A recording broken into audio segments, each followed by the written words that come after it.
The opinions expressed by the host and guests on Where Did the Road Go are their own and not necessarily those of WVBR or its management. This is Where Did the Road Go? Our aim is to explore the fringe, to be true skeptics and question openly, to investigate the paranormal, bring light to the dark corners of history, and give a voice to the shunned of science. We deal in mystery and the important questions that these subjects bring to light. What is reality? Who are we? And why are we here? Join us on the web at wheredidtheroadgo.com for a full show archive, links to all our social media, upcoming schedule, and much, much more. Now, join your host Soraya on this week's edition of Where Did the Road Go? And you're listening to Where Did the Road Go? And finally, we have back both Aaron Gulyas and Mike Clelland. Hello, guys. Hey, how's it going? Hello. Thanks All right. for having me back after I slept through the last episode. Well, like I said, it worked out. Aaron got to talk about his book, so... Yay. And I totally forgot to bring Luke in on this. So now I gotta grab Luke here. And I don't think I know how. Because I dialed this up from the previous conversation. And Skype is not giving me info here. All right. So, you guys, Luke was here last time, right? You. I think so, yeah. I think so too, yeah. And I'm not finding him. Come on. Well, this is cool. All right. So, I don't have Luke at the moment. He's asleep. No, I can't find him on my Skype. Which is weird because I just talked to him on Skype. Very, very strange. All right. I'll send him a message and see why I can't find him. All right. So anyway, we are going to do part 4 of the UFO history.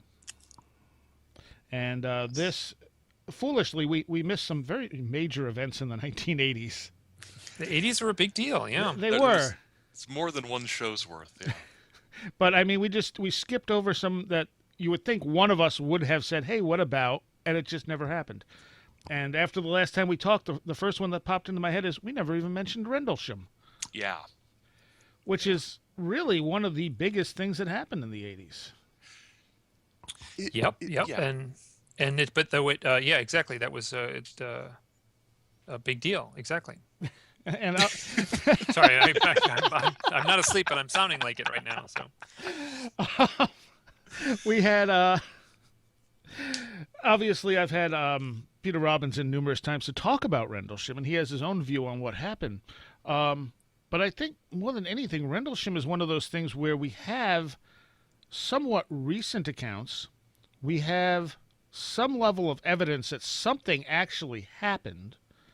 You know, I mean, we could say something happened at Roswell, but it's so far in the past. Most of the people associated with it are dead. It's hard to research at this point and really definitively say anything, but with Rendlesham, that's not the case. Yeah. One of the things about Rendlesham is like you said, unlike it, even though it's called Britain's Roswell, which is terrible. It's not Britain's Roswell. It's the Rendlesham Forest incident. It's a separate. Why does everything have to be something's Roswell? That really irritates me. But what's interesting about it is unlike Roswell, the witnesses are alive, many of them.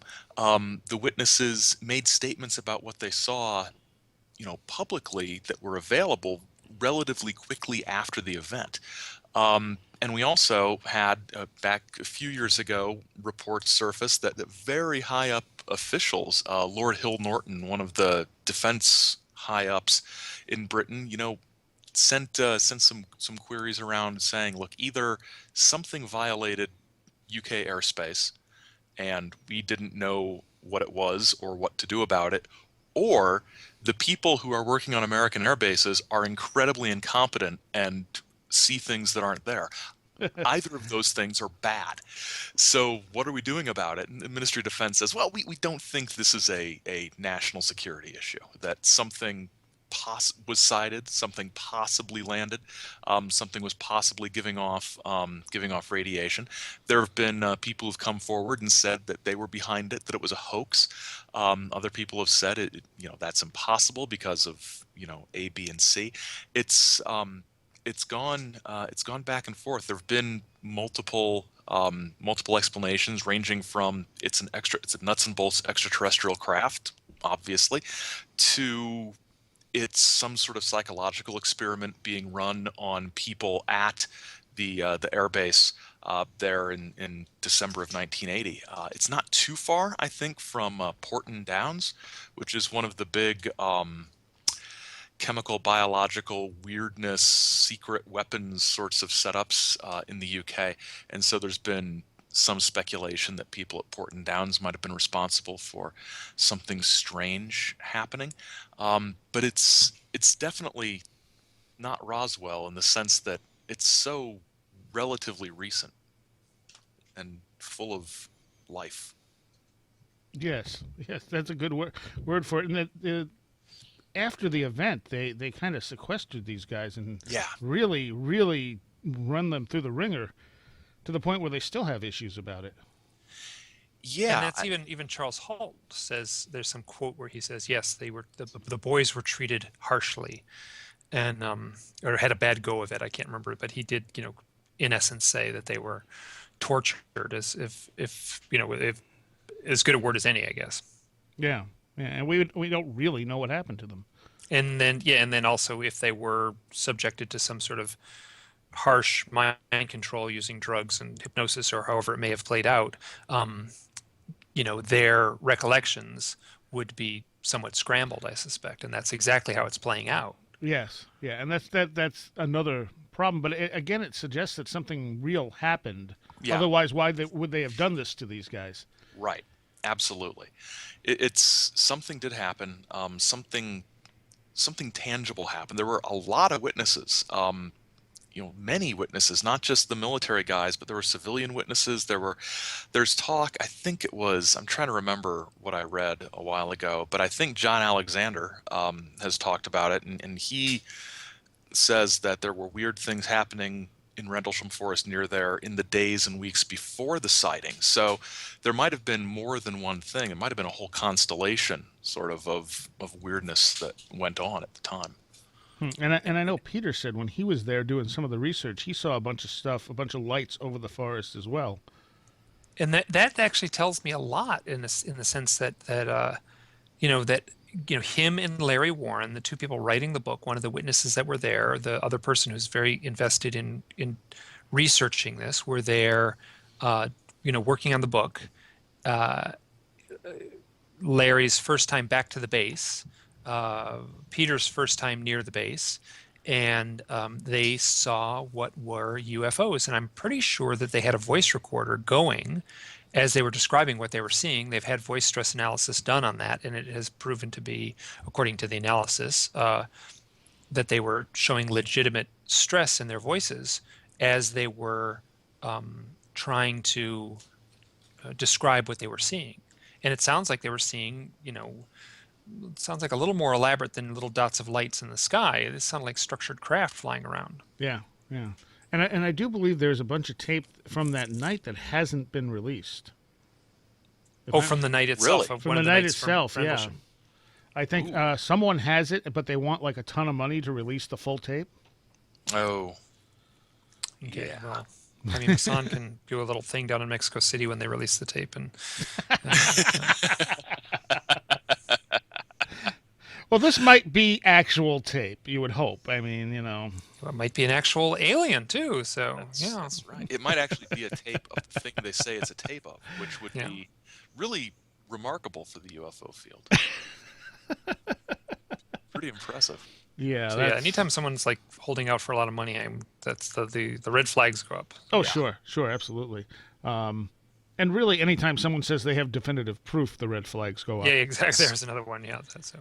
Yes. I mean, this is not. If we don't have definitive proof by now, it's not going to be that simple. No. It's whatever it is that we're looking at and that people are investigating does not want to be identified. And in a sort of trickstery way, it will go on protecting itself, which is a really weird thing to say. But And it could also be that we can't conceive of what it is. right, Exactly. That. Yeah, I'm all for that one. Yeah. yeah, So And then here's another thing. So I know one of them was Christmas night itself, right. and one of them was the night before Christmas. Was it the I think it was the night after, wasn't it? yeah. I think it was the 25th, 25th, 26th, and 27th, the 3 nights, right? Yeah, I think so. Yeah, And then so that would have been 1981 or 1980? 1980. Okay. So in the night after Christmas, I'm pretty sure this is correct, in 1985 was the night that Whitley Whitley Strieber Strieber. had his abduction account. So that's something that's always struck me is like, why that date? Why that decade? You know, what's the, how much to read into that? Well, John Keel had pointed out that there are certain patterns to it that don't make any sense. Like he said, most UFO sightings happen toward the middle of the month, and he selected certain days as he went through. And I think Wednesday was the Wednesday at 9 o'clock. Yeah. Yeah, it was like the day that you got most of your UFO sightings, Right. and it's like, why would that be?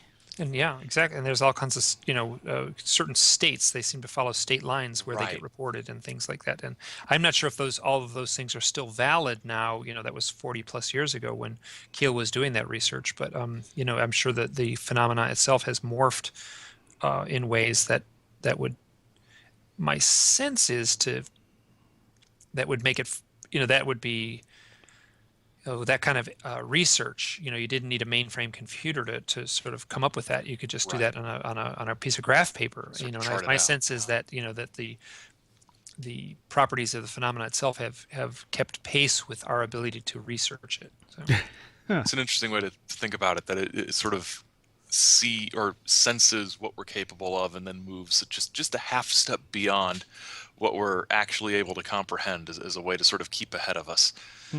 I don't know if that's true or not, but that's just kind of a Sort of the sense, perception, yeah. Yeah. Or it's leading us somewhere. That both things Oh. could be happening simultaneously. Yeah. So, True. I don't know. And right after, the other thing with Rendlesham is you have this new book out that Nick Pope and had put out about them touching the thing and getting a binary code. Well, that wasn't them. I think that was one of them, and I can't One of remember. them.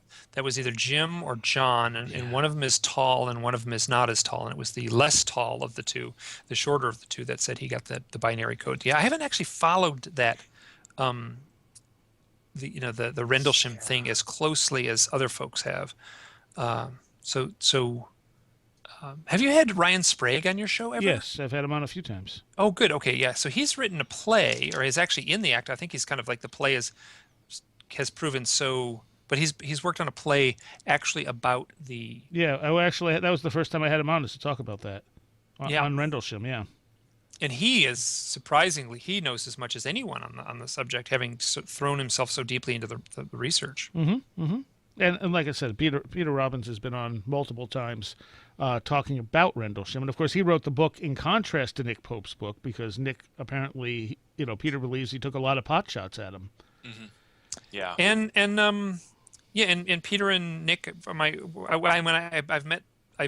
known Peter quite well, and I've met Nick Pope a few times at conferences, and the first time I met him, he was sitting there talking amiably with. They were talking together, and it was Nick Pope and Peter Robbins. That's when I met Nick Pope. I was introduced by Peter Robbins. Yeah, from what I gather, they were friends before this. Yeah, very close. Yeah. So what happened and what caused him to do that? Because when you read through Peter's book, he lays it out like, okay, this is what we wrote, this is what Nick wrote, and it becomes more than just, okay, Peter's being paranoid after you actually look through that book.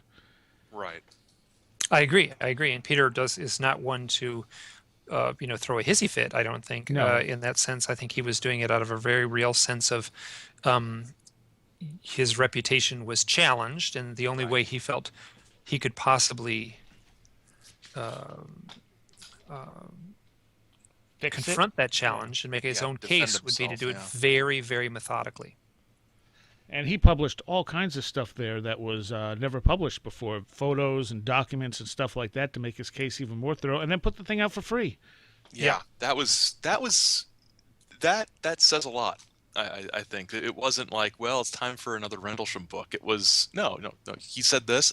Look at all this, and here it is. And I don't want your money, but this is what I think. And Yeah, it started out as a book review. right. The first time he came up, he's like, "I'm writing a book review of that, and it's getting to be really long." And then the next thing I know, he's gotten a book. Yeah, Yeah, it's almost as long as the book itself. Yeah, yeah. And but that was such a weird turn of events, and the whole the whole binary code thing is weird because the message it comes through with is the same type of message you get with like channeled entities and stuff like that. yes. And on the one hand, to me, that makes it more legitimate because why? I agree. I stand up and pay attention when it sounds like the Secrets of Ra or the Ashtar Command, because Right. I think there's something within the phenomena that wants to emerge as this kind of prophecies from the great beyond in the form of this love and light beings. Yeah. I was looking at the Rendlesham Forest Incident.com webpage earlier today, and I was looking at the decoded binary thing. And what's interesting is whereas you guys are saying that this gives it a little more credibility, I sort of in some of it see kind of the opposite. It has those coordinates that they said, well, we've interpreted what these numbers might mean. They're not exact, and they're all coordinates for places like Sedona, Arizona, and the Pyramid of Giza, and the Nazca Lines, and the most obvious places you would. I mean, it's not like. Well, even the messages from the aliens always sound like they were written by Rod Serling. You know what I mean? They always sound like they could just be dropped in without any editing into any Twilight Zone episode. Yeah, and or Outer Limits. And they connect it to they got some crop circles. They're extrapolating things from the crop circles and connecting it to the binary code. That the crop circles, also have these latitude and longitude coordinates so it's either incredibly interesting or just another one of those things that people have come up with and said, oh yeah, and then they went to the pyramids, and the temple of, what was it, the Temple of Apollo or something in Greece, and the little island that sank off the coast of England as well. Oh yeah. Well, yeah, it's interesting because how to say it, like if there was a disinformation campaign and a psychological operation, being performed by, factions within the government, maybe they didn't stage the actual events of Rendlesham Forest, but they stage managed the echoing events. Mm-hmm. Did they somehow stage manage this? Well, that's and create true. the binary code. Yeah. Because Jim or John, I apologize, I can't remember who, with the shorter of the two, was the one that sort of pulled that little notepad out of his pocket, decades later, and basically said, "Oh yeah, I did this. I wrote this down." By the way, I wrote down this mysterious binary code that I haven't talked about. Yeah. Yeah. And he also, and I'm so I'm not out to they're not here to defend themselves, but one of the things he does say is, and he's been very clear about this, he's like, yeah, I could write the whole thing down right now, and it's just page upon page upon page of X's and zeros, or I think it's dash and zeros. And then I don't know if anyone's ever said, well, here's a piece of paper, go ahead and write it down. I don't know if that's happened, but he certainly made that claim that he could. I would think that somebody would have sort of said, yeah, like go ahead. We'll check it against the other versions you've produced and see if they're the same. Yeah, the stage managing thing is sort of looking at it very cynically, but still acknowledging that something happened. If something happened and they saw something that they weren't supposed to see, that was terrestrial, but something they were not supposed to see, much like with Paul Benowitz and that kind of that thing of disinformation, the powers that be would absolutely encourage anything that took it further and further away from, well, what if this is just something we weren't supposed to see, to what if this is a code that ties into the crop circles and the pyramids and the ethereal beings watching us. So just because it might not be extraterrestrials or ascended masters doesn't mean it isn't something that is incredibly interesting and worth paying attention to. And that's sort of what whenever I get really sort of burned out on this subject, which the Roswell slides have just about done me in. It just I've followed that whole thing very closely, and now I'm just tired. But what always keeps me coming back is these little connections to sort of real terrestrial geopolitical and political and intelligence related events that I find very interesting, and how the phenomenon not just is interpreted by those who believe in it, but how it's used by those who are like, okay, we can use this to manipulate people, just like we've used, film and television and music and the drug culture and everything else we've used to manipulate people. How are we going to use flying saucers to manipulate people? And so that's sort of, I tend to look at things, especially things that happen around military bases, through that lens more than others. Yeah, that makes perfect sense. Yeah. And ironically, right around 1979 is when Jacques Vallée published Messengers of Deception. I was thinking that was a good segue. There was a good segue floating around here to Messengers of Deception, which I have sitting in front of me. My my Bantam Books, the first mass market paperback edition, actually the first paperback edition, I think, the first American one, with the sort of very 70s lavender cover, and are the people of this world being controlled by mind manipulators? Slug line on the cover, which sounds, oh wow, the aliens, and then when you read the book, you realize what it's really talking about. And I think it's probably when people say, well, what book should I read first about UFOs? I say Messengers of Deception. Just read that one and then keep it in the back of your head when you read all the other ones, because this idea that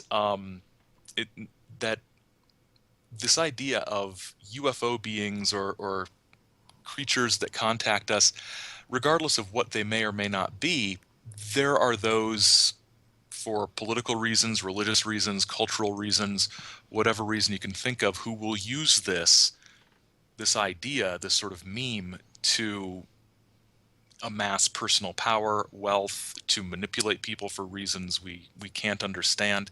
I first read it in, I think, 97, and I was really shocked that I read it about 6 months after Heaven's Gate happened, and I'm reading through Messengers of Deception, and I see the name Marshall Applewhite in one of the chapters, because Vallée was talking about the Heaven's Gate people, decades before most anybody had heard of them, because they did keep a fairly low profile.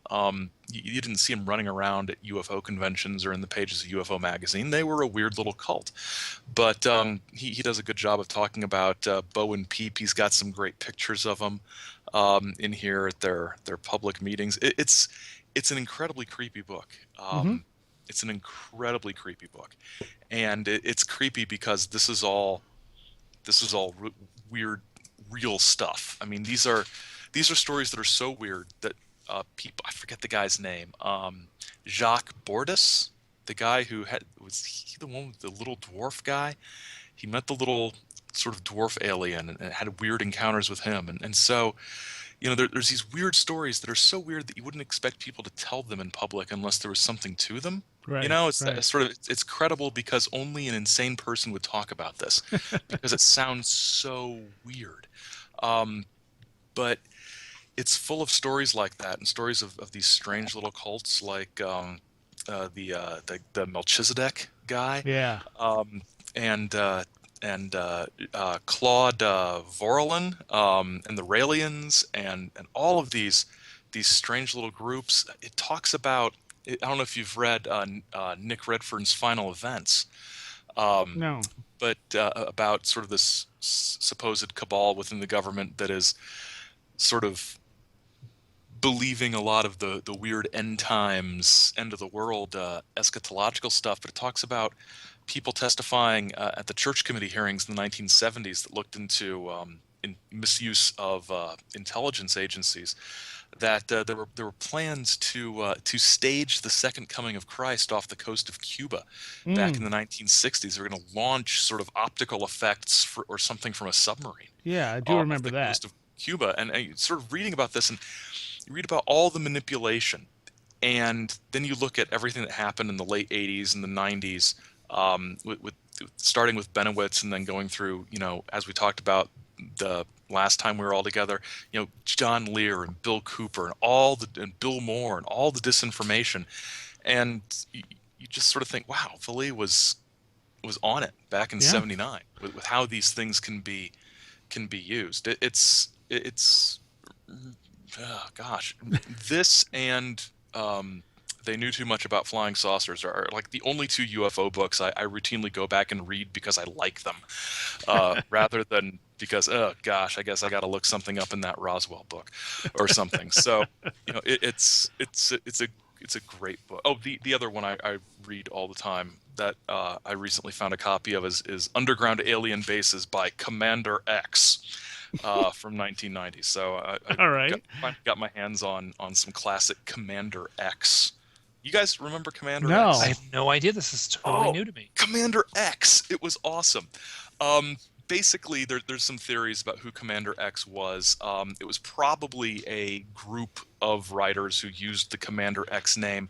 A lot of them were published through Timothy Green Beckley's Conspiracy Journal, UFO Journal catalogs.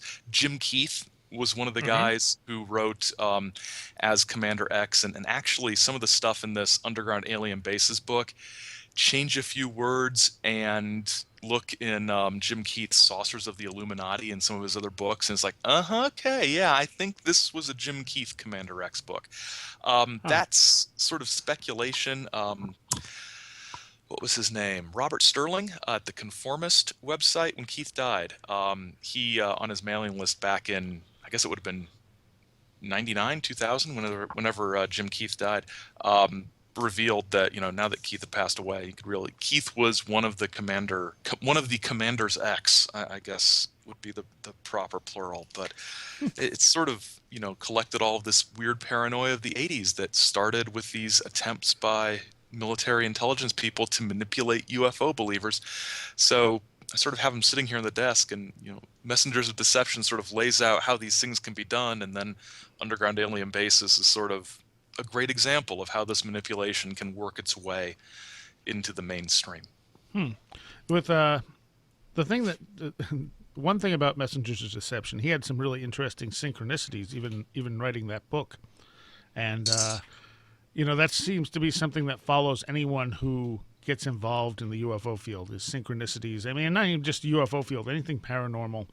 I would say also, I think even if you're doing, like at a meditation retreat, or you're doing a lot of, yoga or something like that, or if you're having a spiritual awakening, anything so I had a conversation with someone, and I said, people in the UFO thing, they're having a lot more synchronicities than the normal people. And this friend, and she rolled her eyes and said, anyone having a spiritual awakening would have a lot of synchronicities. And I kind of put two and two together, and I'm like, well, then having UFO contact is a form of spiritual awakening. And I have been seeing it in that framework since then. Okay, you're dropping out a little for some reason. Oh, I'm sorry. I was sounded so smart there today. I think we heard everything you were saying. You were just kind of getting a little muffled.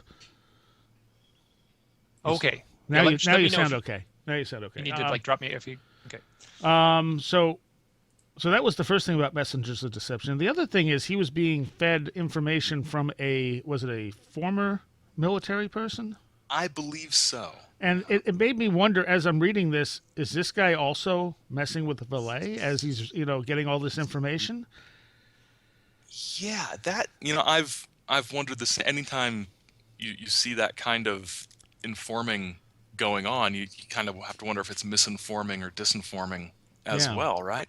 So I've wondered the same thing. And I can't remember if I've ever seen any interviews or anything with Valet where he brings that up, but it wouldn't surprise me. That is sort of painting with a broad brush, but that's what they do, right? Are there, another sort of cliche, is there anything really is there anything really that we could call a former intelligence person? Yeah, Aren't they yeah. all Nick sort Pope. of? This is we're getting into Nick Pope territory here. Right, now. and that's exactly where I wanted to take it. And one of Peter's assertions is that Nick Pope is intentionally creating disinformation with his latest book. Oh yeah, and intentionally muddying the water and making it harder for the next set of researchers who come along and the present day folks who are looking into it are getting led down these blind alleys. Yeah, and I do want to say, if you've not read Peter Robbins' book, it's Deliberate Deception, and it is available on the Where Did the Road Go website under the free book section. Ooh. So you can download that and have a look for yourself. But yeah, I mean, that's, and like I said, that's sort of his assertion that maybe Nick was picked up to kind of muddy the waters and make this, harder to research in the future. Throw a bunch of nonsense into it and, it gets dismissed easier.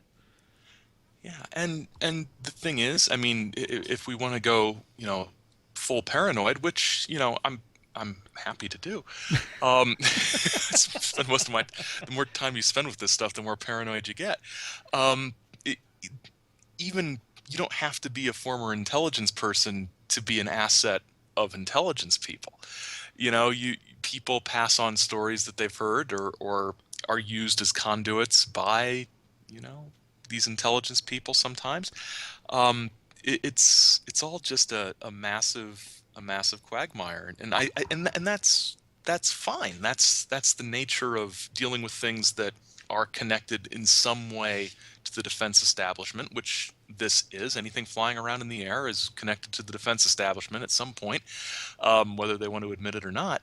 And I think as long as people involved in research keep their eyes open and bear in mind that, yes, anything that I hear from anything that is even remotely connected to an official source, there's a good chance that it's being put out there for a reason that is not necessarily to get at the truth of the UFOs or whatever. It's serving an agenda. That doesn't mean there isn't truth inside that disinformation, right? Right. And that's where it sort of doubles back on itself and becomes even more confusing. It isn't just, well, are you telling me the truth or are you giving me disinformation? It's what part of the total package of what you're giving me is true and what part is false. It's the whole truth being protected by a bodyguard of lies thing. So it's like a knot where there's one strand of truth inside this tangle of things that look very similar to it, but you're looking for the one little part of the rope that's slightly different, and it's hard to find. But it's fun to read about people trying to find it or trying to puzzle it out for yourself. And I've met a number of people over the years who have said to me, well, I know someone who's, in the military, and they said that they have personal, experience knowing that, these are, that the government knows about UFOs. They have, backwards, what's the word for it? Back engineered. Thank you. Back engineered them, et cetera, et cetera. And it's a story you hear repeatedly in slightly different variations.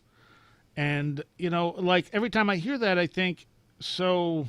and the person will always be like, oh, this guy's beyond reproach. And I'm thinking, yeah, he may not be lying, but they may have fed that to him. Right. And it doesn't seem like something he would be telling a member of the general public, even if he was close friends with them, unless he was supposed to. Right. I would think if that was true, we would not know about it. I think I agree. And sort of looking for the simplest explanation sort of thing. If somebody is in a position to know top secret classified information about back engineered technology from alien craft, they aren't going to be the sort of person who just tells their friends about it. Right. So, anybody who would talk about it wouldn't be in a position to know it, unless they were being fed something or being used as a conduit to release things. Or they've, legitimately, decided to go rogue and, spill the beans to a guy at a party. Instead of, somebody who could do something about it. But, I tend to be fairly cynical about, this guy, I can't mention his name, knows a lot about, this technology. Yeah. And a few days after Rendlesham, we have another very standout thing that we missed completely, which is the Cash-Landrum incident Oh yeah. from 1980. And literally, and I didn't realize this until Nick. Oh my God, I wanted to say Nick Pope. Nick Good? No. Timothy. No, Nick. Redfern? Thank you, Redfern. Yeah. Not Nick Pope. Nick Redfern pointed out that this happened literally a couple of days after the Rendlesham, or even a day after the last bit of the Rendlesham incident. Oh, how interesting! I didn't catch that either. Yeah. Yeah. It was in Texas, East Texas, I believe. There's some good research by a guy named Kurt Collins, who has a website called Blue Blurry Lines. If you Google that, yes. it'll come up. And he has done an incredible job of going back to the original sort of notes and documentation and sort of reconstructing what happened and sort of the sequence of events, because the Cash-Landrum case is one of those cases that was initially reported to the public in a very sort of sanitized and sensationalized, if those things aren't contradictory, a very sensationalized report in one of the tabloids, Weekly World News, back in 80, when Weekly World News was more of where it wasn't all made up, right. where it was more just a sensational tabloid news, and they kind of smoothed things and made it a bit more sensationalistic. So he's gone back and done a lot of work and interviews with people. The young boy who was in the car at the time, he's an adult, and I think he's in his late 30s or early 40s, and he's starting to talk about it a little bit more now. So he's done a lot of good work on it. But there are some similarities to Rendlesham, and the idea of radiation and radiation being present. One of the women was injured fairly severely by whatever she encountered. Basically, two women and a young boy, one of their sons, are driving home from the bingo one night in East Texas, and they are confronted with some kind of giant craft. Their descriptions of it are vague. They change. It's anywhere from just big to a half-mile long, although that might be the light. Sort of the light they saw might have filled the sky, and that's how they estimated the size. One of them gets out of the car, experiences burns that have been described as radiation burns, and after the craft disappears, a bunch of military helicopters, I think Army helicopters, show up on the scene. Sort of the big twin-rotored, I think they're the Chinooks. Sort of those big, giant twin-rotor helicopters show up. So there was a military connection. There were investigators from the Pentagon who talked to them. If I remember correctly, there was some talk that they'd been offered a settlement for medical bills by the military, which then, withdrew the settlement and claimed they never made it. There were talk of lawsuits going back and forth between them and suing the military, the Defense Department, for for injuries and medical bills. But it was one of those things where there was a sighting, but there was tangible physical, evidence in the form of these injuries, including didn't this thing was basically spewing fire. Yes. Right. And it hovered over the highway right in front of them and damaged the asphalt, literally melting the asphalt. And then that was mysteriously cleaned up very promptly, and the road was repaired. Am I remembering that correctly? Although, okay, so the what was the guy you just mentioned? The blue blurry? Kurt Collins. Okay, he was just on the Grallian Report with Micah Hanks within the last month or so, and he did a very in-depth interview with him. And if I'm remembering right, they said the road was actually a dirt road. And within a couple of years of the incident, it was paved over, but it's not necessarily unusual that might happen. Okay. Yeah, I might be hearing the fish got bigger by the time I heard that. Yeah, I think the road thing. I think I heard an interview with him, an old Radio Mysterioso interview from a couple of years ago, where he sort of said that because I think the host asked for some examples of how the story might have changed, and I think the road thing was one of those examples where the asphalt bubbling, and then they paved it over mysteriously within a short time. That was one of those aspects of how this, well, yeah, the fish got bigger is a good way to describe it. It changes over time. And I guess they don't actually know exactly where this thing was sighted either. No, it was somewhere in the piney woods. Yeah. They have a general area. It could have been between this point and this point, but as far as pinpointing the exact spot, no.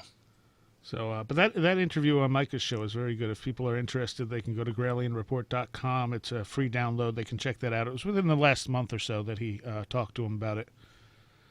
And because what he talked about on there, the research he's done, puts a very different spin on that whole case. Mm-hmm. You know, I mean, the stuff that we've taken for granted for all these years suddenly doesn't look quite the same. No, so what's the conclusion of the researcher? Because my sense is that what little I've looked into it, it seems to smell like a government test operation where they were testing some sort of exotic craft, Mm-hmm. and it somehow went awry, and it was witnessed by obviously went awry and spewing radiation in the sense that these folks were Well, physically injured. Apparently, there was no traceable radiation. However, Yeah. the injuries are those that you would see from radiation. And so that's kind of one of the big puzzles of the whole thing is how they got what are essentially radiation poisoning, but there's no they were not irradiated. The car was not irradiated. You know, there's no traces of radiation anywhere. Mm-hmm. So, Yeah, it's very weird. I mean, the thing is, when I first started looking at Kurt's research, I was like, oh, so he's sort of debunking some of the things, and he's like, it's sort of stripping away layers of myth. yeah. And underneath the layers of myth, things like these radiation injuries that have no traceable radiation connected to them. I mean, that's wild, you know. That's weirder than just straight out radiation poisoning. Yeah. So there's some really interesting stuff going on here, and he's just in the last couple days he's posted. I think on Friday I saw a new post where he's sort of talking about where he wants to go with the investigation. Lots of he talked about doing some FOIA Yeah. requests about documentation and things like that. So it's an ongoing thing. And I don't think he had any specific conclusion. He did do some work trying to track down the type of helicopters because apparently those type of helicopters are not generally in that area. Right. So he's really done his work on this one, and instead of making it look more explainable, it's actually the mystery actually deepens as he's done this research and knocked off and debunked some of these myths around it. Yeah, it's always been a very sort of well-known, solid, how do you explain this sort of case, and it still is. I mean, none of his myth stripping, I don't know if that's a word, none of his myth stripping has gotten rid of the mystery. It's sort of refocused the mystery on, okay, so these are the things we know happened. Now, what the heck do you do with this? Because this is possibly weirder than, well, what kind of flying saucer was it? You know, it's wild. It's one of the exciting things going on, along with well, I was going to say along with the Roswell slides, but unlike the Roswell slides, there's something really cool going on with Kurt's work with Cash-Landrum. So, and Nick Redfern had suggested, I think actually his work kind of maybe strips this down a little because he said, well, the craft in Rendlesham was described as triangular, and so was the one on the Cash-Landrum case. 2 days later, was it a test craft in both places, or did they catch something, capture a UFO or something? But when I was listening to his report, he said that it wasn't initially described as triangular. And I believe initially all they saw were lights, and it was the kid that later said, I think it was triangular. Yeah, the kid. I remember this from the interview I heard with Kurt. The kid was playing with his light bright. If you remember light brights, Oh, he yeah. made a sort of blue diamond shape and said that's what he saw. So and that's where, and that sort of diamond shape has become sort of once the triangles, start becoming the sort of thing people were seeing, it becomes, oh, it's really, maybe it's a triangle. But And it's coming from my role as a professional illustrator. I would say that the if you are going to make a sketch, have a witness make a sketch, do not have them make a sketch with a light bright. yes, I think a pen would be much the better tool than the light bright. What the yeah, light bright may have done would be to mimic the the eerie lights in the night sky, because the right. light bright is black paper with little holes in it that you punch little plastic pegs through. So And the yeah, thing about a light bright is anything that you create is going to be angular. Yeah. So it's going to sort of default to these sort of blocky, triangular, that's where the pen diamond comes shape. in. Yeah. Yeah, exactly. So, although I don't think anybody said, "Well, what did you see?" I'll only tell you what you see if I can use my light bright. I think Get it's just sort of get the playing forensic with a light sketch bright. artist in here with his light bright. Yeah, exactly. Yeah, the sketch of people doesn't work well with the light bright either. Can you track down the smiley face? This is who I saw rob the bank. But yeah, pen works a lot better. And I can say, like I said, I think their initial thing was that they saw bright lights around this thing. It looked like an object, and I can say from the one massive UFO sighting I had, what I saw was lights, and it gave the impression that there was something there. But the more having weird stuff happen to me most of my life, and being studying this stuff. I sat there and I went, okay, do I hear anything? Okay, what am I actually seeing? I'm seeing lights. And I looked and I'm like, the lights are too bright to see if there's actually a structure there. It looks like there's a structure because they're staying the same distance away from one another. But that doesn't mean there's actually a structure there. Right. Or if there is, it's difficult to determine what it is. There might be a structure, but is it diamond shaped? Is it triangular? Is it Right, round? right. It could be any of those, and depending on which one of those it is, you could be looking at very different things or very different types of things. So, And if yeah. I was going to guess at a structure, it gave the impression of a structure of like two bowls with the openings facing each other, Right. and with lights going in between the two open ends. There were a bunch of lights spinning through it at very random speeds, and they'd get to a certain point and it seemed like they were going around it, so they'd disappear and then come back on the other side, or almost like an old video game where you go off the right side of the screen, you come back on the left, Yeah. which yeah. gives the impression that it's probably going around. But the lights were almost racing one another, so it's kind of like, okay, it's this big because this is where these lights are starting and ending, and there was like a really super bright light on top and bottom and on the corners, and it's like, okay, it seems like that. And the more I stared at it, killing my eyes because it was so bright, and I'm going, I can't tell if I'm actually seeing a structure. Yeah. But I think most people assume when you see that there's probably a structure there, or they don't focus on it because they're going, what am I seeing, Right. I think the brain sort of interpolates a structure Yes. because we're used to seeing things that are structured, even things in nature. Unless it's even stars, we create what are constellations? True. They're structures that we've created to, sort of we visualize these things and we sort of create images that help us visualize them more easily. So even if there isn't a structure, a physical structure as such, we assume, part of our brain, I think unconsciously assumes there might be. Yes, I think you're right on that, definitely. So who knows what they actually saw? Maybe the kid saw the lights and saw a triangle, but maybe didn't see an actual structure, or maybe he did. Maybe he had the right angle where he could actually see a structure. Right. But you hear that a lot. The first thing you hear about is lights. Structure's always secondary. Right. Except in rare cases where you see a full structured craft coming down. And I would say that present day, the reports of orbs is much, much higher than the reports of what would be structured craft. So Yeah. present day right now, what the UFO researchers are getting when they answer the hotline, either at MUFON or through whatever the guy out of up out of Washington State. So what people are reporting now are sort of amorphic, translucent orbs that seem more like little balls of floating energy rather than something that would make like if you throw a rocket, a flying saucer would make a clonk when it bounces off the hull. That's not what people are describing now. They're describing something like a floating, intangible, glowing orb. And so I'll tell you guys something that happened last night that was kind of interesting in respect to this. I fix computers for a living, and I had stopped at a customer's house, fixed their computer. I came out to my car, and I looked up, and there's 2 red lights in the sky. Now, if I had a bet, I'd say they were Chinese lanterns. They looked like they were kind of floating and moving off into the distance, but it gave me kind of a weird feeling. And then I got in my car, and my starter died. And I'm like, and I looked back up. I'm like, those are Chinese lanterns, right?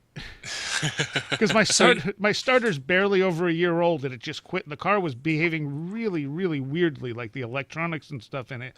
And I'm just going, all right, they still look like Chinese lanterns to me. But I'm thinking, okay, so if I was a little more gullible here, would I be thinking a UFO just knocked my car out? Was it a coincidence, or did that weird feeling set my electrosensitivity off, which then screwed up the car? Huh. Very difficult to get an answer. I would keep your eyes open for, you could call MUFON or something like that. You might not get a straight answer, but you could call MUFON, or they may not have an answer, and ask if anything was reported. You could call the local newspapers and the sheriff's department and ask if anything was reported. But you might not get an answer, but that would be the next step on a purely physical level. And on sort of a more metaphysical level, you could sort of contact the local shaman and find out, what was going on as far as, your own mood and your own sensitivity and things like that. There's questions that the shaman would ask that I think are every bit as valid as the questions that the MUFON investigator would ask. But the thing is, they look like Chinese lanterns. They really did. There was no, I wasn't thinking UFO. I just thought, wow, that looks really creepy like that, because they were just kind of bouncing in the sky a little bit.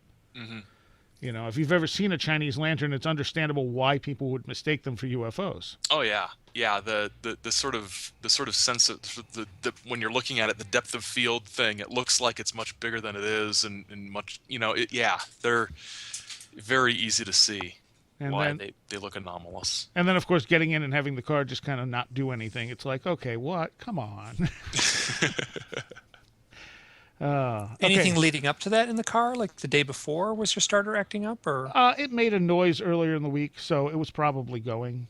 Okay. But that was it. It turned it off 10 or 12 times yesterday without a problem. Started right back up, and then nothing. Not only that, but when we were working on it, was doing some weird stuff too, which again I've had electrical problems with my car, but I also cause electrical problems.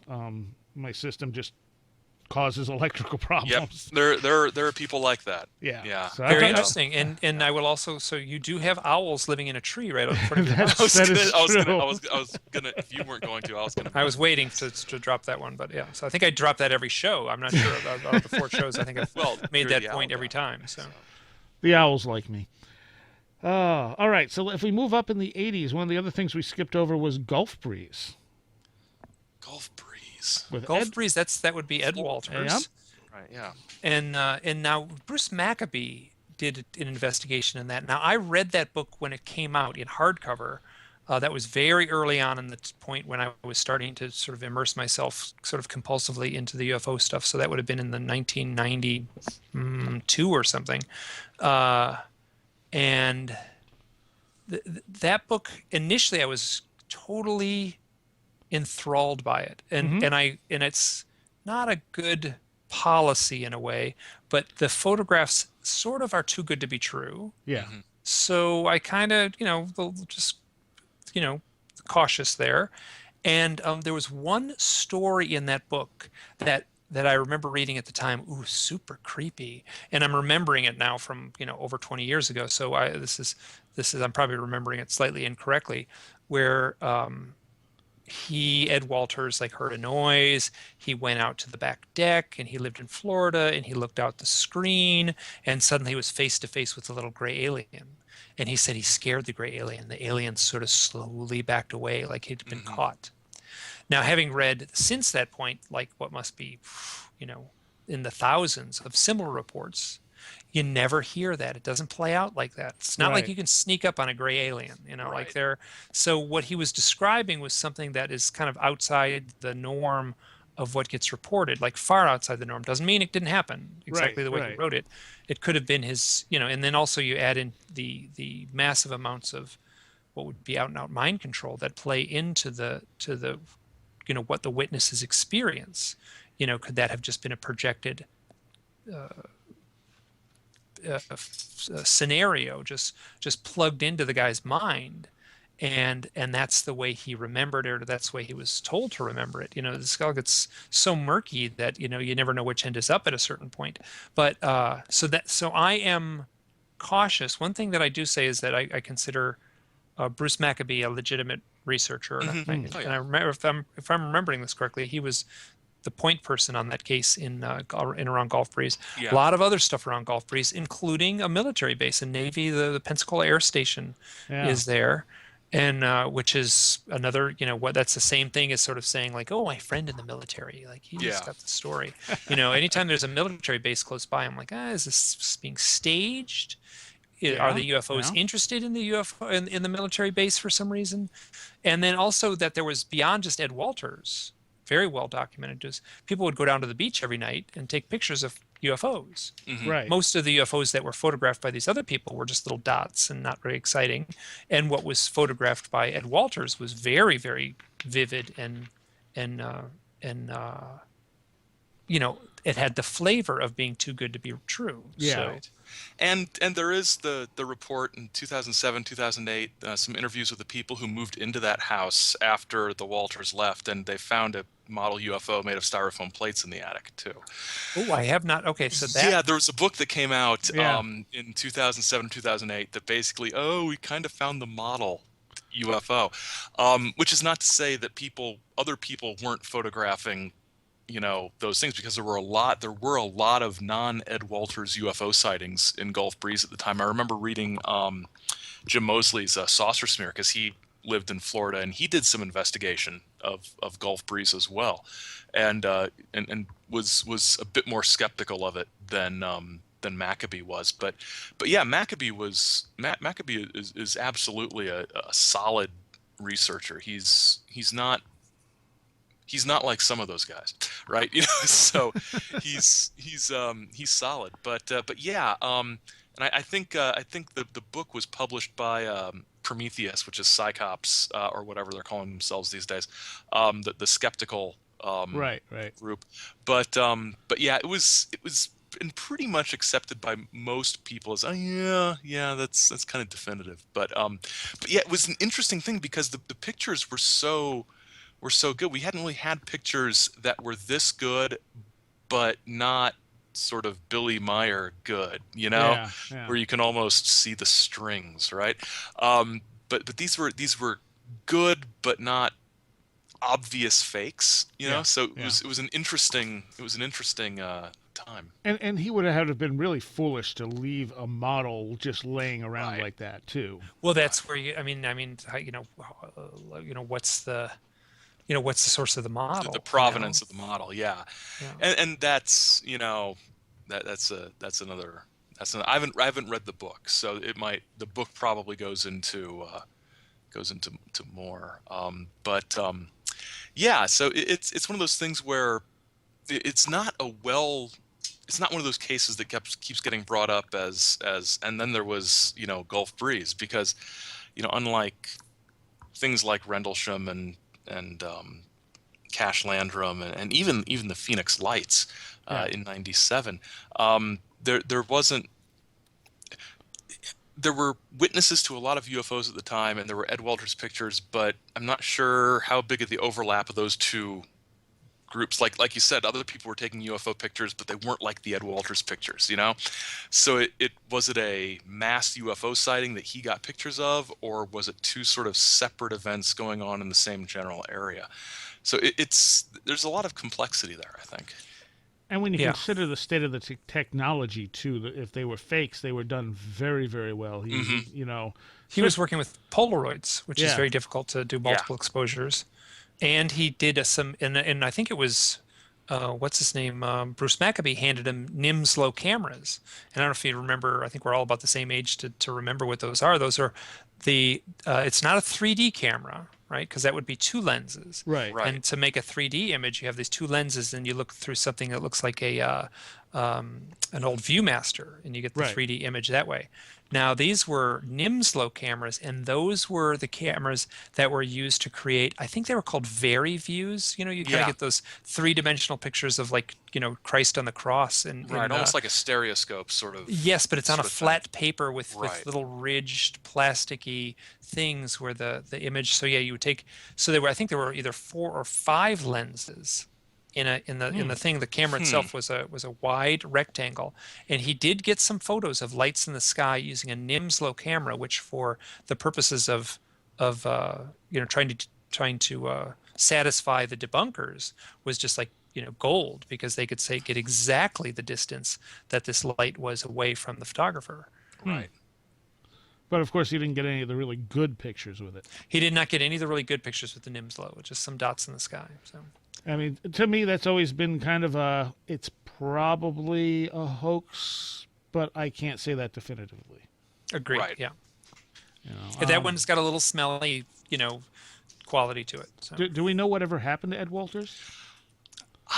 I do not. Last I heard, he just kind of decided that he hated the fame and has chosen not to be a public face. All right. Okay. Which I think is legit. Yeah. And I did see him do something where he was interviewed on a documentary recently, and he'd obviously aged 20 years since the last time I'd seen a photo of him, and he talked very straight and frank about his about a few of his experiences. So he's still out there. I have no idea whether he's still having experiences, but the 80s were kind of this the tip of the bell curve. The 80s and early 90s were kind of the tip of the bell curve of when people were reporting abductees, when they were reporting the ongoing thing. I've talked to more than one person who would say things, they'd roll their eyes and like, oh, that was a tough chapter in my life. I was getting taken 3 times a week. I've heard that more than once from people. And that has seemed to have dialed that way down. It's not that people aren't having these experiences. The flavor of the experiences seem to have changed in recent, since the decade of the 80s and early 90s. Mm-hmm. All right, you're on WVBR FM Ithaca. We're going to go a little longer here, as usual, with Mike and Aaron. We haven't even gotten to the 90s yet. And same time the Gulf Breeze photos were coming out, Bud Hopkins released Intruders. And that was his second book after Missing Time, and it was the first one that I'm aware of where the idea of hybridization comes up. Mm. I did a little research on this, and I can't remember the very first. I think it was that one. Very quick on the heels of that one was Ray Fowler's book. I think the second or third in the series of the it would have been the third, called The Watchers, of the Betty Andreasen story, where she talks about hybrid children. And then somewhere shortly after that was Kim Carlsberg's book, Beyond My Wildest Dream, where she talks about her own hybrid children experiences. So it was Bud Hopkins then that kind of started this in a sense. Yeah. I think you're correct. Yeah. Okay. I wasn't sure on that. I know, like I said, it was the first I had heard of it. And in that book, I mean, when I first read that book, I read it when it came out, he makes such a convincing case for it. I mean, he does so much research, and he makes such a convincing case that unless you know the phenomena like I do now and can say, yeah, but there's all this stuff that doesn't fit your paradigm there, he really did make a good case that extraterrestrials were coming here, abducting people in order to make hybrid children. Now, as someone who talks to a lot of people who have had the direct contact experience, I asked one of Peter Robbins, I asked him, and I said, okay, Peter, like, this is what I'm getting when I talk to these people. Is it 100% of the women are telling stories where some part of their story is either they were, had gynecological problems that stumped the doctor, that's at one end of the continuum, very simple. And then on the other end, they'll have direct memories of being shown hybrid children in a, like on board a flying saucer, weird, and in the between is like weird pregnancy issues and missing pregnancies. I asked Peter, is it 100%? And he kind of waffled and really didn't give me a good answer. And I don't think he could. There's no way to. And then I've asked other folks, and they've said, well, if it's not 100%, it's very high. That almost all the women who report this, I won't say 100% because that would be incorrect. And impossible to know. Yeah, Right. exactly. But it would be an alarmingly high percentage of the women who report these contact events will also tell of these,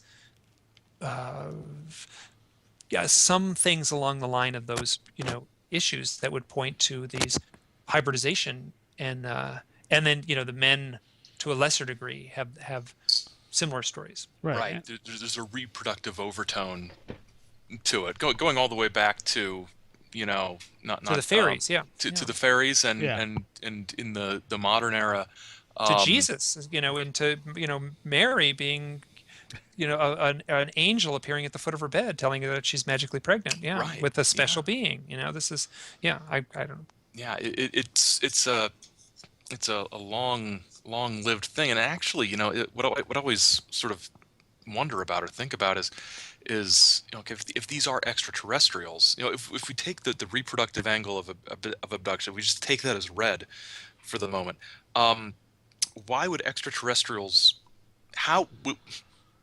Why? That's and how? I think the reproductive angle sort of, to me, indicates something more terrestrial, from weird hidden races within the earth to military abductions and things like that, like weird sort of terrestrial experimentation. I think the reproductive stuff, sort of, that to me leads it away from extraterrestrials. But extraterrestrials being a useful sort of screening mechanism to sort of misdirect.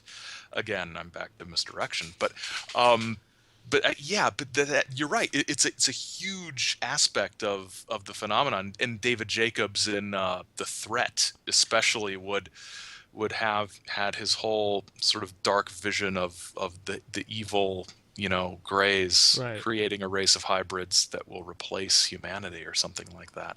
And it doesn't take very long to go down that road, once No. you, and then the I just lost my train of thought here because the coffee just wore off. So it'll come back to me. All right. So that was 87 when Bud released that one, and then 88 was Strieber's second book, which was Transformation, which I enjoyed a lot. I really got a lot out of that one. I think that was the one that pointed out to me that some of the experiences I was having were very similar to the experiences he was having, but mine weren't tinged with a UFO alien sort of frame around it.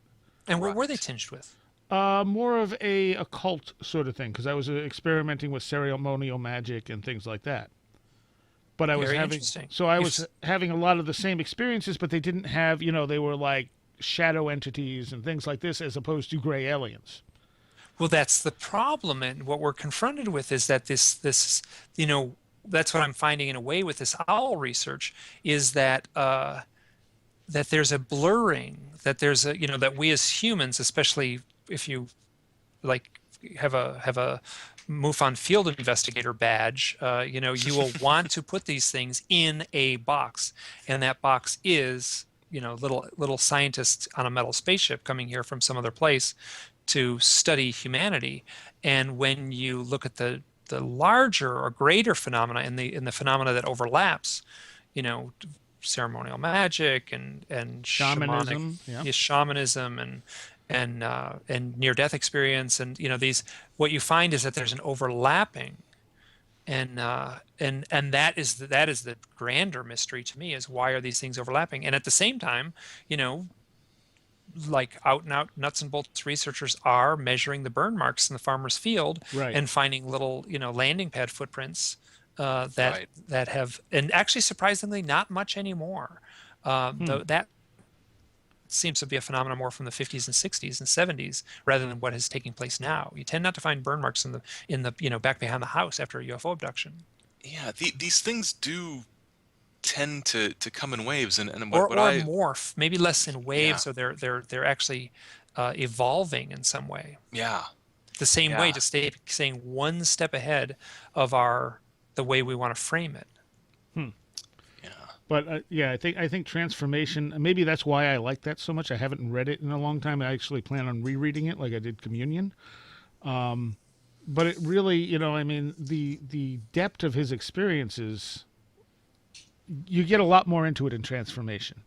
Yeah. Communion's like, okay, here's this one event that happened to me, and here's how I dealt with it. Transformation, he starts exploring, okay, this is the other stuff that came along with it.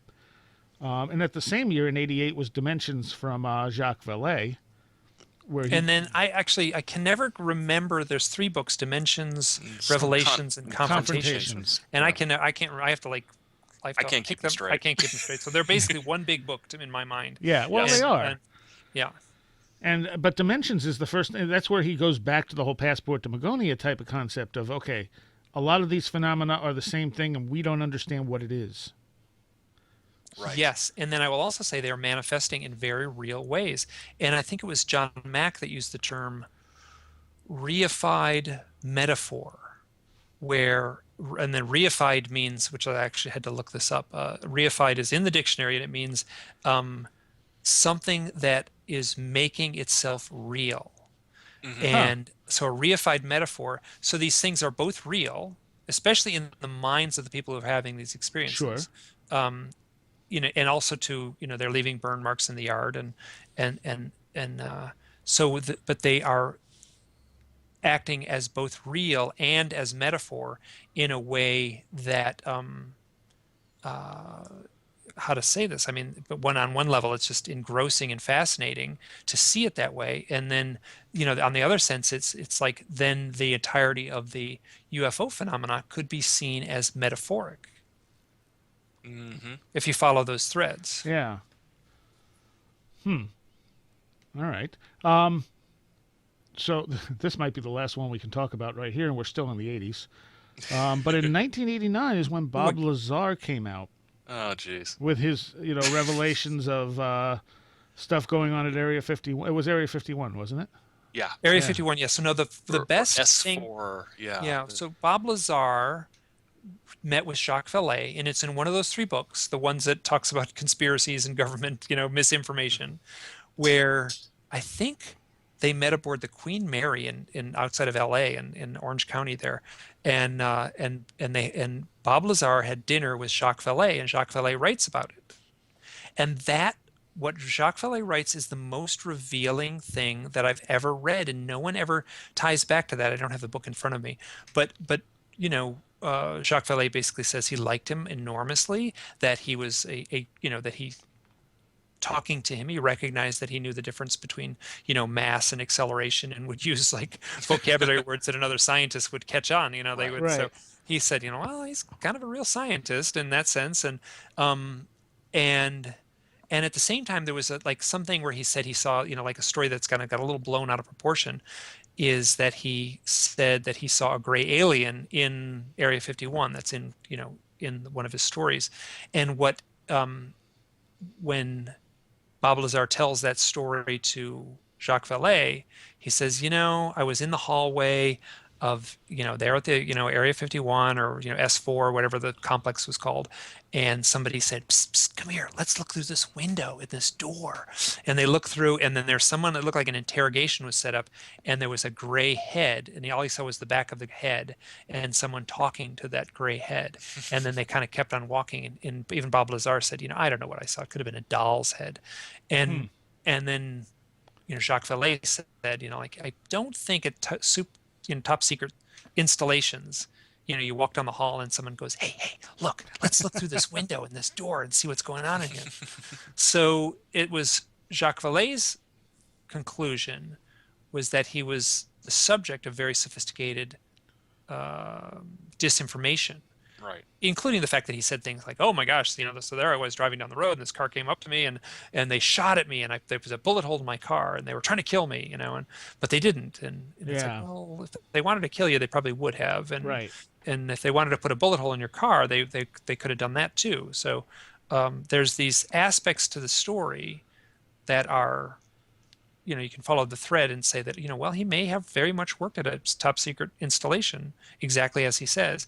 And there's other things that lead you astray. And I think there's somewhere in that book where this is the book by Jacques Vallée, one of the 3 books. It's Revelations, I think. Oh, good. Okay. That's what I thought. Where he says, and this is kind of where they end it, and he said, he asked Bob Lazar, he said, well, what was, like what was going on at that point? He said, well, that was a really rough point. When I was working at the lab, I mean, they were taking a lot of blood from me at that point.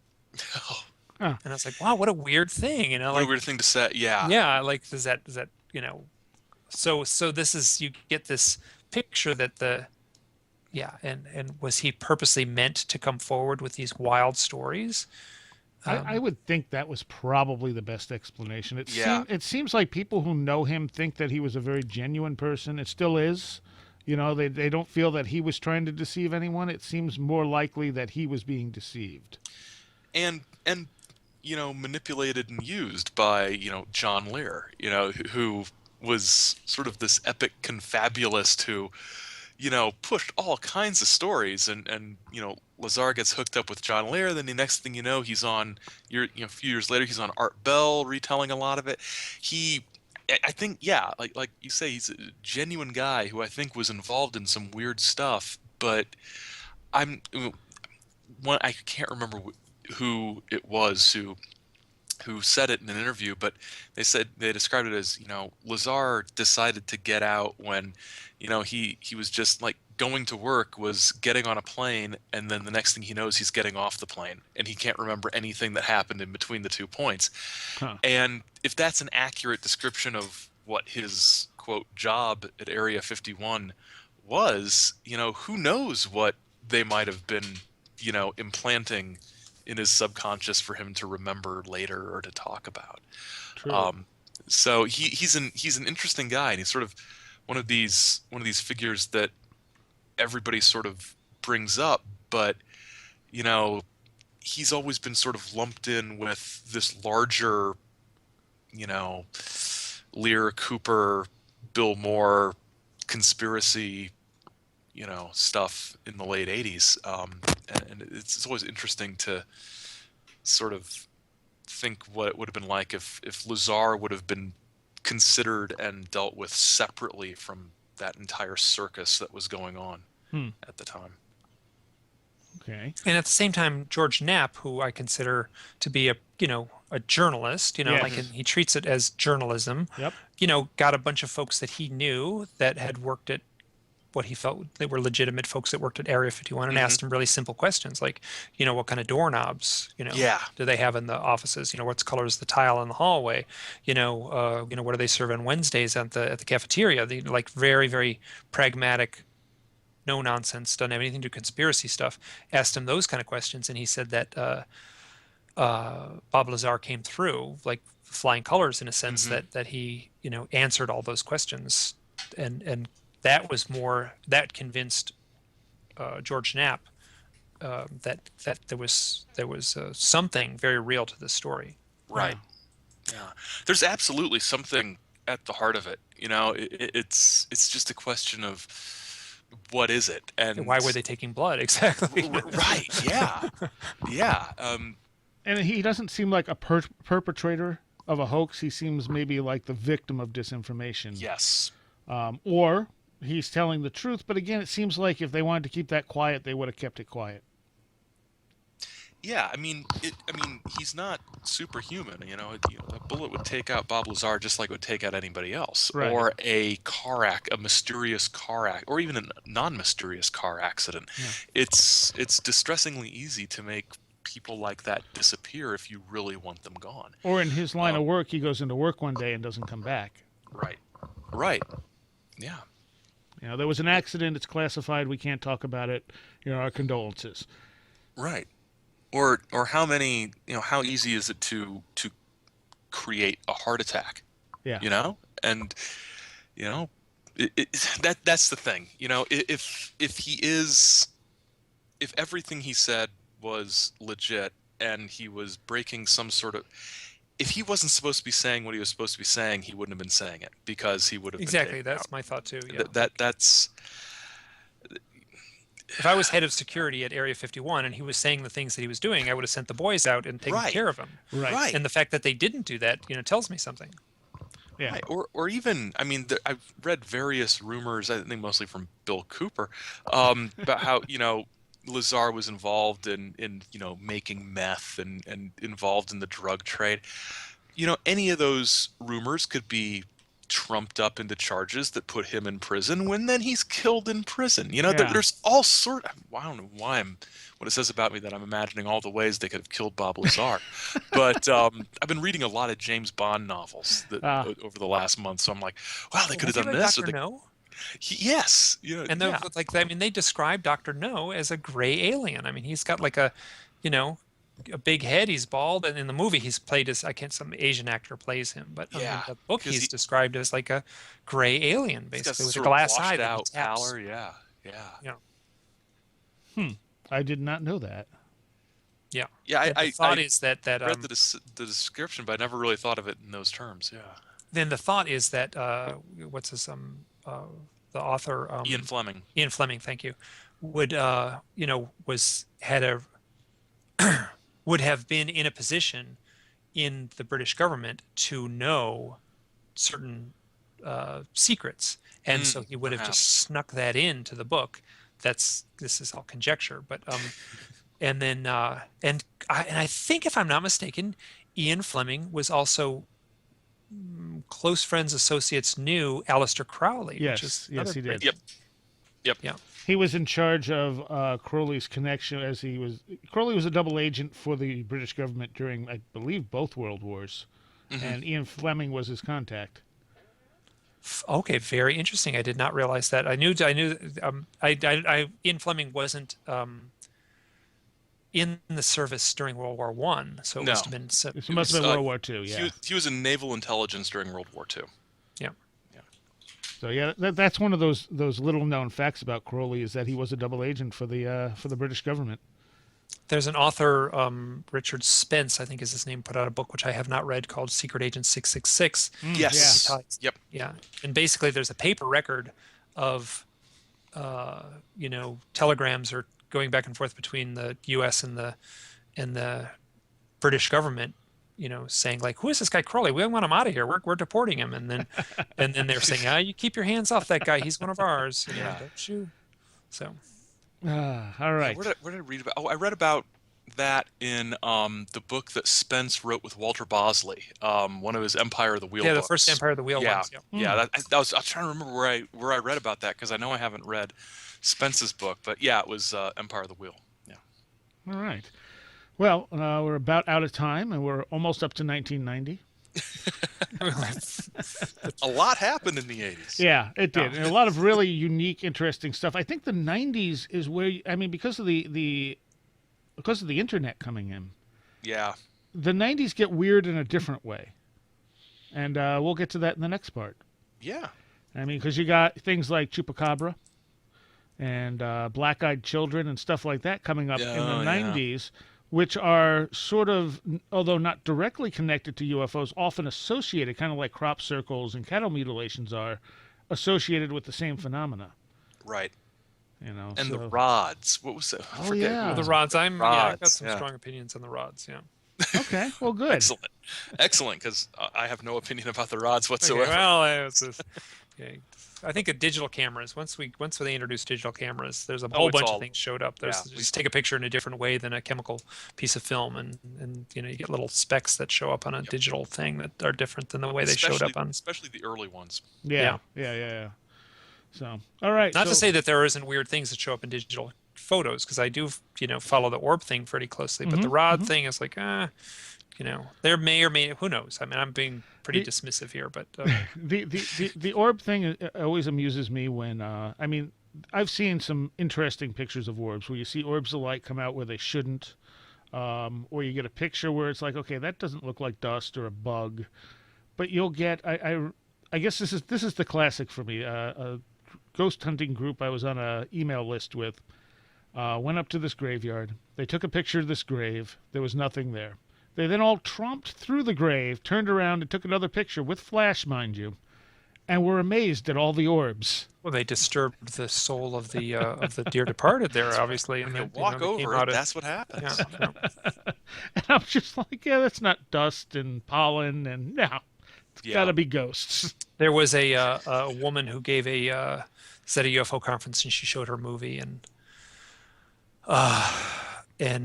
she said, "Oh, and I lived in this house, and the house was haunted, and I had the construction crew come in, and they took apart the walls, and when they took apart the walls, there were orbs everywhere. Here's pictures from the construction." And this is old jeez. 150-year-old, Victorian Right. in Boulder, Colorado, or something like that. And here's these guys, with crowbars, like ripping apart this old, 100-year-old house, and she's taking flash photographs, and like suddenly there were orbs everywhere, and. I think if And they came from the walls. They came from out all these secrets, hidden souls of trapped entities living behind the walls in our house all those years. Finally came out when the crowbars, ripped open the sawdust there. what would have been interesting is if they didn't get pictures of orbs when they ripped the walls open. Yeah. What? There's no dust? Now, all that said, I think there is some odd things that take place in orb photographs. Absolutely, and I agree with that. Yeah. We'll get to that maybe next time. All right. So So we made it up to 1989. yes. Yay! Hooray! So and we should also mention that we were mentioning Confrontations and Revelations, and those came out in 1990 and 1991 respectively. So Okay. Technically, we did make it into the There's kind of like the 60s didn't start until the Beatles were on Ed Sullivan, which was 1964. Those kind of things, and the 70s didn't start until Watergate. So there's always kind of a lag of when how you actually call a decade, I think. So. All right, so we will schedule a date over the next couple months and do the next part. And I also want to tell people I have an interview up with David Paulides and Benjamin Paulides' son, and they are working on a Kickstarter to do a movie on Missing 411. The interview is up as a midweek podcast on wheredidtheroadgo.com as well. It's on our YouTube page if you want to check it out. They are almost at their goal. Their goal is $100,000. I think when I checked today, it was at 90,000 something, and they got about 2 weeks left.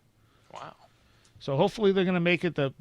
Check out the trailer, because the trailer looks really, really good, and I do think the Missing 411 thing is important.